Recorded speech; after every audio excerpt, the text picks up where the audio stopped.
Welcome to The Hypnotist, the show that gives you inside access to cutting-edge hypnosis with real clients facing genuine issues. Brought to you by the hypnotherapist demanded by celebrities, CEOs, and even royalty, Adam Cox. These recordings took place live from Adam's clinic in London's world-famous Harley Street. This podcast features powerful hypnosis, so do not listen while driving or operating machinery. This recording is not suitable for those with epilepsy or severe mental health issues. So, get yourself comfortable and enjoy today's episode of The Hypnotist. Hi, it's Adam here, and in this episode of The Hypnotist, you're going to be listening to a hypnosis session that deals with two key elements. One is the idea of body dysmorphia. And body dysmorphia is essentially there being a difference between who you see in the mirror and what reality is. And to some extent, we all have a form of dysmorphia because we see our reflection through the beliefs we have about ourselves. But sometimes you can have extreme levels of dysmorphia. An example of that would be some bodybuilders and sometimes anorexics. And a bodybuilder might look into the mirror and see not a guy bulging with muscles, but they may see someone looking skinny because they've got such a fixated idea of maybe a comparison with some of the biggest people in the world, and that's what they aspire to have in themselves. So they're seeing what isn't there as they want it to be. So they can even feel skinny. Even to the average person, they look huge. And sometimes you get that with anorexics where they are really skinny and yet they're focusing on tiny bits of body fat that maybe no one else can see, but they can see it. And that's a form of dysmorphia. So dysmorphia is effectively seeing things not as they really are, and that isn't useful. But there's also this element of what gives someone value. And I was working with a client that all throughout their life had been rewarded by being beautiful. Opportunities had opened. It led to incredible things in their life, and they were grateful for that. But because they attributed those good things to them being physically attractive, it meant that they gave a very high weighting of their worth to their physical appearance. And that's not a bad thing until you look at the implied consequence of that, which is if your value is linked to physical appearance, then if that physical appearance changes, then it has this connotation that your value and your self-worth is becoming less valuable. And the client that I was working with definitely had a belief system that for them, physical appearance or beauty was linked to youth. Now, there's certainly elements of truth to that, culturally, biological. There is this element of youthful beauty. But just because that's true doesn't mean it's the only form of beauty, because the consequence of a belief system is that if beauty equals youth, then you're kind of running an internal pattern of making your value like a piece of fresh produce where you have an expiry date. And if you think of buying a piece of fruit in the supermarket, like a banana or an apple, it has its maximum value when it's fresh. And then that value deteriorates until it becomes rotten and undesirable, if that makes sense. Now, if that's the metaphor for your self-worth that you're unconsciously running, it's not surprising that that could lead to anxiety if there is any hint when you look in the mirror of a wrinkle or something that represents either aging or losing youth or losing beauty. So that's the dynamics of this particular client. And effectively, there was two key elements to this hypnosis strategy. One, to use investment terminology, is hedging. Like, psychologically speaking, all of the value that this person had was in their aesthetic beauty. And that's like putting all the eggs in one basket. And you're going to hear that metaphor in this session. So one is to not have all your eggs in one basket, to see value of self-worth in other areas of life. kind of makes sense. That way, even if one area declines, let's imagine you have an investment portfolio. If all of your investments are in one stock and that stock goes down, then you could lose everything. But if you've got 20 stocks and one stock goes to nothing, you've still got 19 stocks that might be doing very well. So that element of diversification is quite a good strategy anyway. The second thing is to look at the definition of beauty, and that youth is just one metric and not all of the metrics. Some people would look at beauty as creativity or enthusiasm or authenticity and all these other things. So it's about extracting value from other areas to not be so dependent, particularly on a thing that does have an expiry date. If beauty is youth and no one is immortal, no one can stop aging, that seems like a recipe for a lot of anxiety.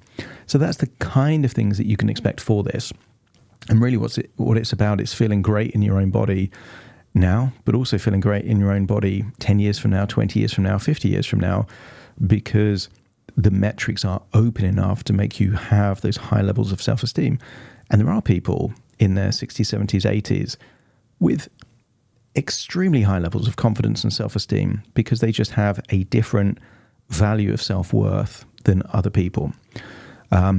If you feel like you're experiencing dysmorphia or anxiety linked to aging or changing body, and I'm saying this as a man, that there are a lot of men that have high levels of anxiety when they lose hair. You know, I'm a guy with absolutely no hair. If you've seen any pictures, you know, I'm as bald as it gets, and I love it. You know, so there isn't this kind of objective element that just because certain things happen, it means you have to feel inadequate. It's not the case. So these things can be changed. So if you like to change the psychology or belief systems you have about yourself related to self-esteem, confidence, or just aging or body, there will be a link in the show notes where you can schedule that free consultation call to explore working with me. For now, though, find a quiet, comfortable place where you won't be disturbed, relax, and enjoy the session.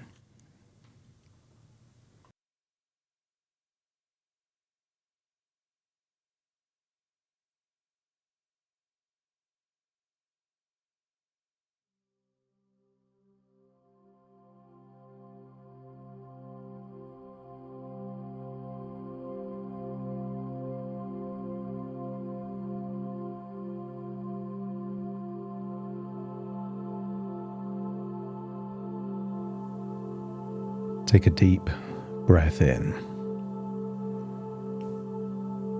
As you breathe in a resourceful feeling of calm and relaxation. And as you exhale, just feel a sense of release. As feelings of tension, stress, or worries start to feel that they're leaving your body in that outward breath. When you breathe in slightly deeper than before. And as you exhale, allow that outward breath to just carry on a little bit longer. The deeper you breathe, the more relaxed you become. And the more relaxed you become, it releases tension around your jaw, nostrils, neck, and even chest, so that you end up breathing even deeper.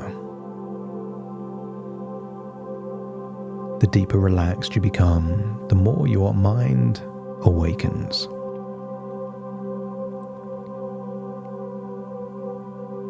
Allow that awakened mind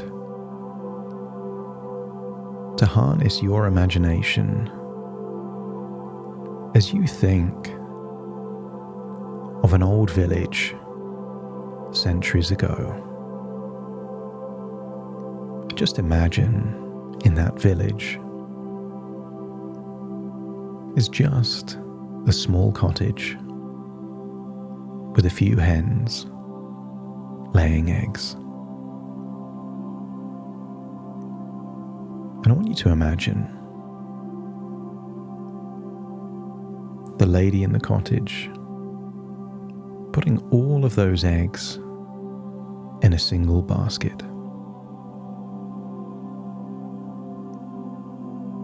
And I want you to imagine that there is a neighbor on the other side of a river. And every now and then, the lady would send eggs to the other side of the river for their friend. And I want you to get a sense that if the basket is made of a solid, floatable wooden basket, the eggs go across the river with no problems at all. But I want you to imagine what would happen if the basket that the lady was using is the kind of basket that would deteriorate in water. I want you to imagine a basket made of paper. I want you to see the eggs in that paper basket. And allow the eggs to represent the value you place on yourself. And imagine the lady putting that eggs in the paper basket, nudging it across the river. And what would be absolutely fine in a wooden basket doesn't quite work in the paper basket. So imagine the paper getting soggy, getting wet, and just halfway across the river, the weight of the eggs on that soggy paper floor of the basket gives way, and all of the eggs fall to the bottom of the river. And I imagine that you would come to two conclusions. One is the ancient proverb to not put all of your eggs in one basket. And secondly, to make sure that the basket is not something that can deteriorate. So as you breathe in and breathe out, I want you to imagine that there is a value that you place on how you look. And just imagine that you have 100 eggs. I wonder how many of those eggs would be linked to how you look. And if it's more than 50, then you're allowing yourself to allow that thing to take control of your emotions. That the thing that's meant to give you value starts to take your value.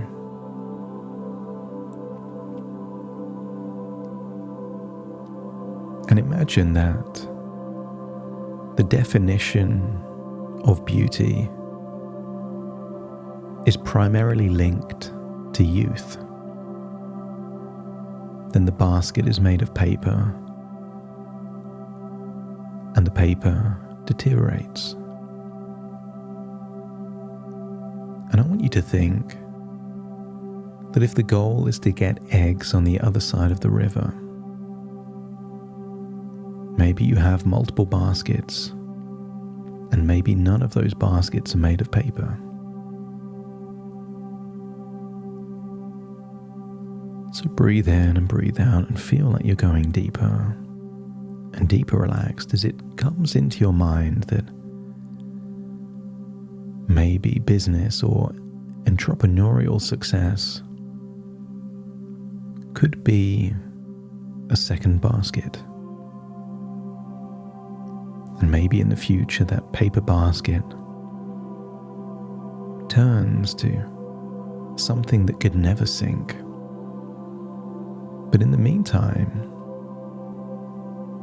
the second basket of business and entrepreneurship means that whatever happens to the first basket, you've got a second basket that meets so many of those needs and values that you're less likely to be devastated even if the first basket were to sink. So breathe in and breathe out. And just imagine in this old village, you enter an old cottage and surprisingly see a state-of-the-art modern television, a big flat screen TV, and on that screen I want you to imagine seeing a female that you hold in high regard for their business acumen and entrepreneurial skills.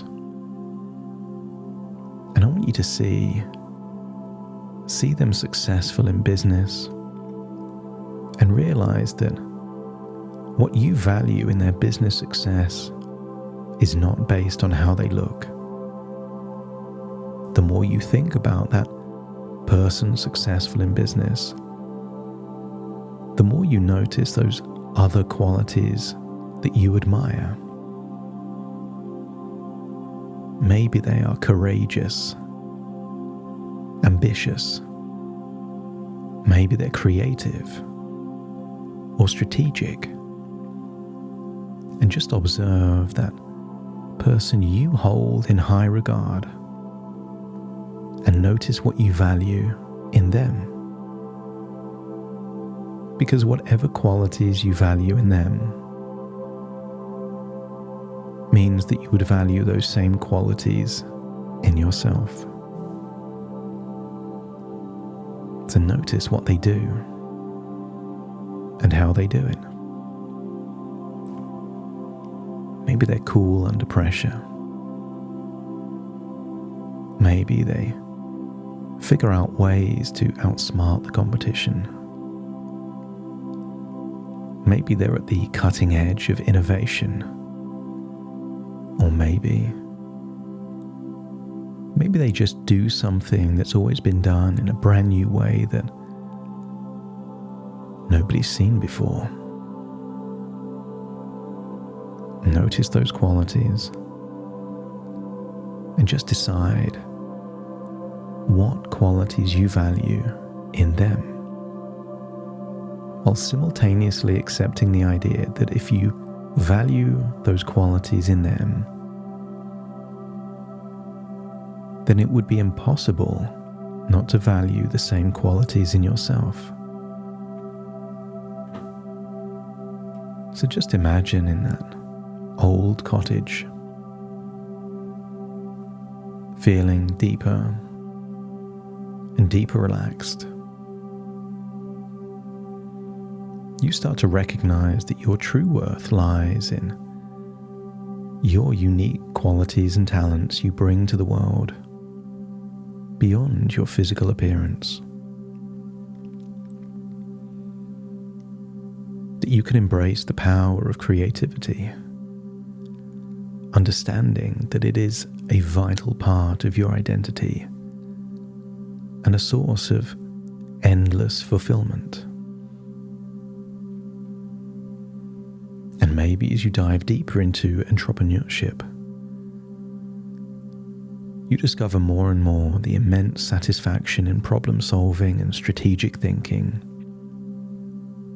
realizing that these are also a source of pride and power. That as time goes on, your value is increasingly defined by your ability to make decisions, create opportunities, and grow through learning and new experiences.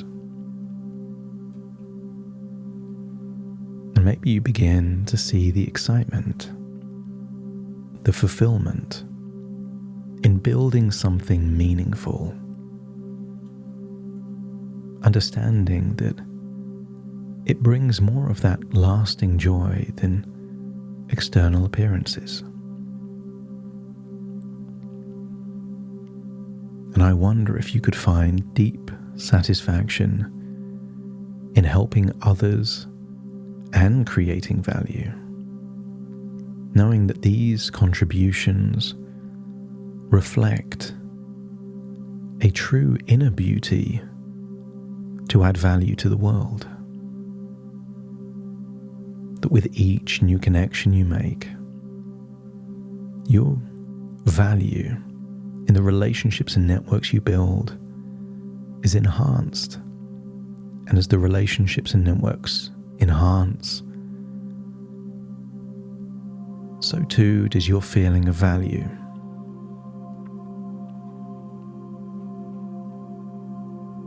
And I wonder if it's possible to see wisdom as a precious asset,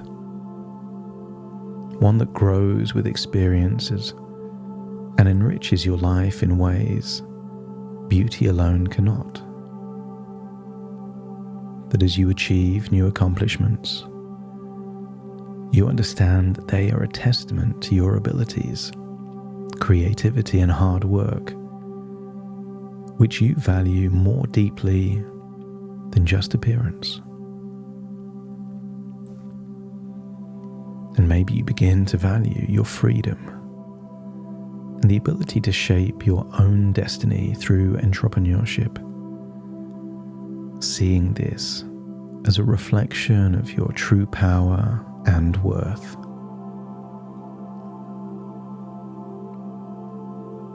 Your focus shifts to the excitement of growth and learning as you realize that these experiences are far more enriching than physical appearance. You appreciate your beauty, but in time it no longer defines you. Over time you understand that your true value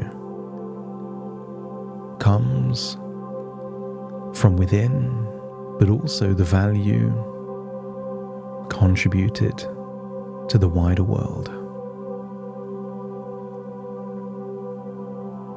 The status that once came from how you look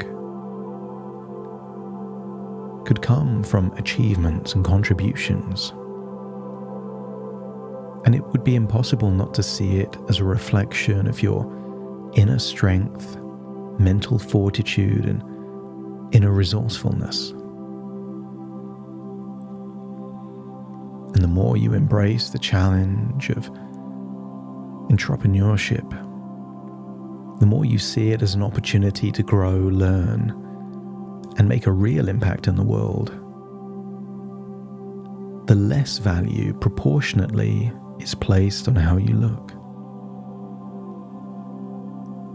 So you end up finding joy, infinitely more joy in the freedom and creativity that business brings, knowing these qualities are essential to living a fulfilling life. And your problem-solving abilities and strategic thinking become the attributes that you cherish more and more, as they lead to meaningful success and ever-increasing fulfillment. And maybe you see yourself as a creator of value, someone who enriches the lives of others, and this becomes a core part of your identity.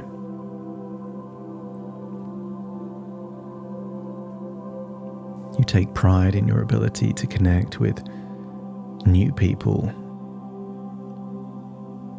feel a sense of ever-growing expansion and new challenges that can be overcome. As you realize that the growth, the learning, and the new experiences you gain through this world of business become even more sources of your confidence and self-worth as you feel your self-perception shift, as you increasingly see yourself as a powerful, creative individual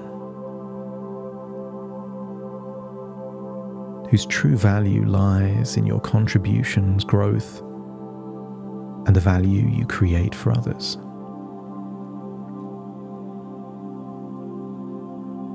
And now on that screen, where once you saw that person in business that you admire, I want you to imagine yourself 20 years in the future. See yourself at the age you will be in 20 years' time, looking great for your age, but see yourself successful in business. See yourself as someone who a lot of your identity and self-esteem and confidence comes not so much from how you look, but the impact you've had in business and who you've become in the process. And if you can see that future version of you, where you can admire that version of you, let me know by nodding your head. And as you nod your head, feel that this future is a future that right now you are manifesting. This is not a possibility, but a destiny. An older version of you that looks great, but your true source of self-esteem and inner value comes from different parts of your life. Feel that a seed has been planted deep in your subconscious mind that is already starting to take root. And over the next few days and weeks, you'll notice subtle changes where the value of one thing becomes less valuable and the value of more from other things.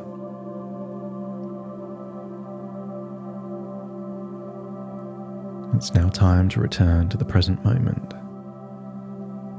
So as you feel like you're leaving that old cottage in that old village,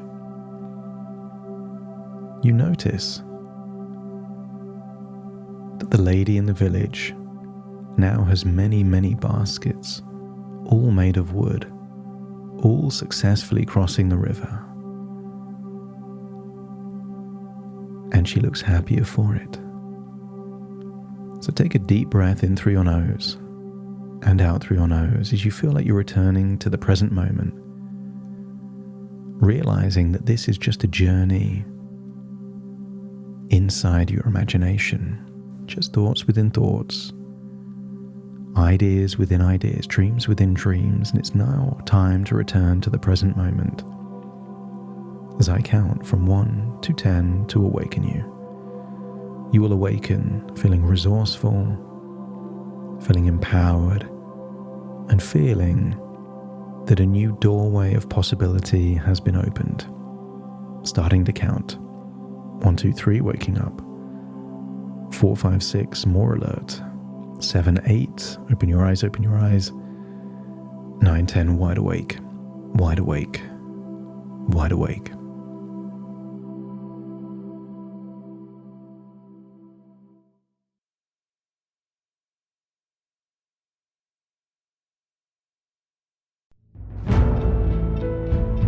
Thank you for listening to The Hypnotist with Adam Cox, the show that gives you inside access to cutting-edge hypnosis with real clients facing genuine issues. To automatically receive the latest episodes, please subscribe. If you'd like to support the show, please share this episode with just one friend you think it could help. And if this episode helped you, please leave us a 5-star review.